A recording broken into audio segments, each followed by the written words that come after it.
നമസ്കാരം. ആസ്ട്രോവാസ്തുവിലേക്ക് സ്വാഗതം. ഗ്രഹങ്ങളുടെ രാശി മാറുന്നത് ഒരു സാധാരണ സംഭവമാണല്ലോ.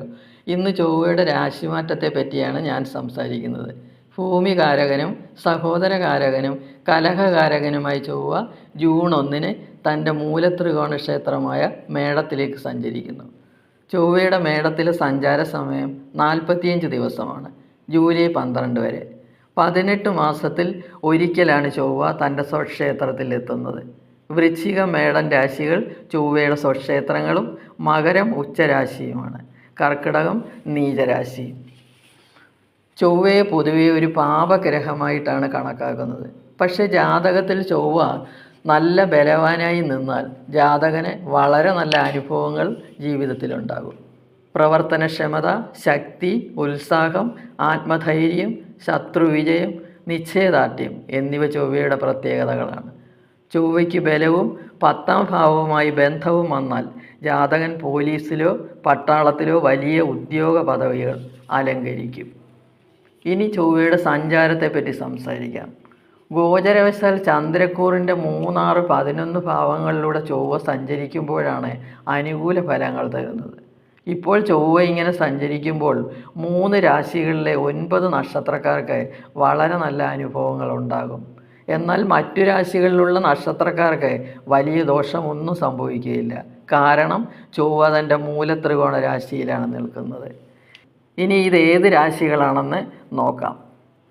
മിഥുനക്കൂറ്. മിഥുനത്തിൻ്റെ 11ാം ഭാവത്തിലൂടെയാണ് ചൊവ്വ സഞ്ചരിക്കുന്നത്. വൃശ്ചികത്തിൻ്റെ 6ാം ഭാവത്തിലൂടെയും കുംഭത്തിൻ്റെ 3ാം ഭാവത്തിലൂടെയുമാണ് സഞ്ചരിക്കുന്നത്. അശ്വതി, ഭരണി, കാർത്തിക, കാൽ മേടക്കൂറ്. ആദ്യമായി ചൊവ്വയുടെ മേടത്തിലെ സ്ഥിതിയും മേടക്കൂറുകാർക്കുണ്ടാകുന്ന ഫലങ്ങളെപ്പറ്റിയും ചിന്തിക്കാം. ഭാവാധിപൻ ഭാവത്തിൽ ബലവാനായി നിൽക്കുന്നു. ഭാവത്തിന് ബലവും ഫലദാനശേഷിയും നൽകുന്നു.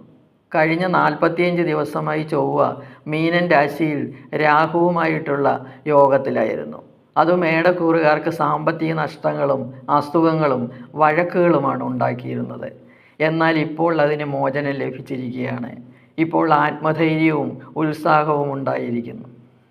മേടത്തിൻ്റെ 2ാം ഭാവത്തിൽ ഗുരുവും മാളവ്യ യോഗത്തോടു കൂടി നിൽക്കുന്ന ശുക്രനും ഭദ്രയോഗത്തോടു കൂടി നിൽക്കുന്ന ബുധനും കൂടാതെ രവി ബുധയോഗവും.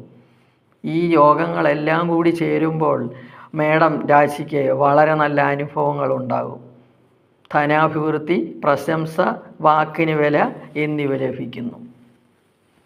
വിദ്യാർത്ഥികൾക്ക് വിദ്യാവിജയം. ശുക്രനും വ്യാഴവും ഔട്ട്യാവസ്ഥയിലാണെങ്കിലും ഫലദാനശേഷി തീരെ കുറഞ്ഞു പോകത്തില്ല. യാത്രകളിൽ വിജയം, പൊതുസ്ഥലത്ത് പ്രവർത്തിക്കുന്നവർക്ക് നല്ല സമയം, കുടുംബസ്വത്ത് കിട്ടും.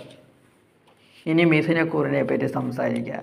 മകയിരമര, തിരുവാതിര, പുണർതം, മുക്കാൽ ചേർന്നതാണ് മിഥുനക്കൂറ്. മിഥുനത്തിൻ്റെ 11ാം ഭാവത്തിലൂടെയാണ് ചൊവ്വ സഞ്ചരിക്കുന്നത്. ധനാഭിവൃദ്ധി, സന്തോഷം, കാര്യവിജയം, ഭൂമിലാഭം എന്നിവയാണ് ഫലം. അസുഖമായിട്ട് കിടക്കുന്നവർക്ക് അസുഖം ഭേദമാകും. കുടുംബസ്വത്ത് കിട്ടും.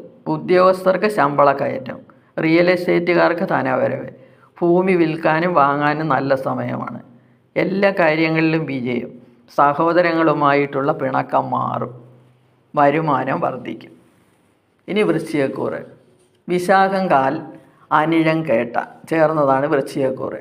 വൃശ്ചികക്കൂറിൻ്റെയും 6ാം ഭാവത്തിൻ്റെയും അധിപതിയായ കുജൻ സഞ്ചരിക്കുന്നത് 6ാം ഭാവത്തിലൂടെയാണ്. ഭാവാധിപൻ ഭാവത്തിലൂടെ സഞ്ചരിക്കുമ്പോൾ ഗുണഫലങ്ങൾ കൂടും.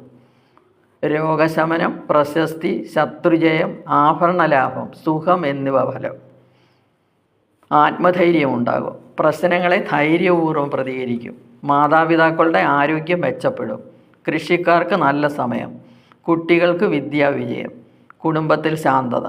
വാഹനം, ഭൂമിയുവ മേടിക്കാനുള്ള യോഗമുണ്ട്. ഉദ്യോഗസ്ഥർക്കും വളരെ നല്ല സമയമാണ്. ഇനി കുംഭക്കൂറ്. അവിട്ടം, മര, ചതയം, പൂരിരുട്ടാതി, മുക്കാൽ ചേർന്നതാണ് കുംഭക്കൂറ്. കുംഭക്കൂറിൻ്റെ 3ഉം 10ഉമായി ചൊവ്വ 3ാം ഭാവത്തിൽ കൂടിയാണ് സഞ്ചരിക്കുന്നത്. അമ്മയുടെ സ്നേഹം കിട്ടും. അമ്മയോട് പിണങ്ങിയിരുന്നവർ ഇണങ്ങും. കർമ്മസ്ഥാനത്ത് ഉയർച്ചയുണ്ടാകും. വിദേശത്ത് ജോലി കിട്ടാതെ വിഷമിച്ച് നടന്നിരുന്നവർക്ക് സുഹൃത്തുക്കളുടെ സഹായത്തോടെ ജോലി കിട്ടാൻ സാധ്യത. വീട്ടിൽ പല വഴികളിലൂടെയും വരുമാനം ഉണ്ടാകും. കുടുംബസുഖം ഉണ്ടാകും. ഗവേഷണ വിദ്യാർത്ഥികൾക്ക് വിജയസാധ്യത, രോഗമുക്തി, ശത്രുപരാജയം മുതലായവയാണ് ഫലം. അപ്പോൾ പൊതുവെ ജൂൺ മാസത്തിൽ നിങ്ങൾക്ക് വളരെ നല്ല സമയമായിരിക്കും. വീഡിയോ ഇഷ്ടപ്പെട്ടെങ്കിൽ സബ്സ്ക്രൈബ് ചെയ്യുക.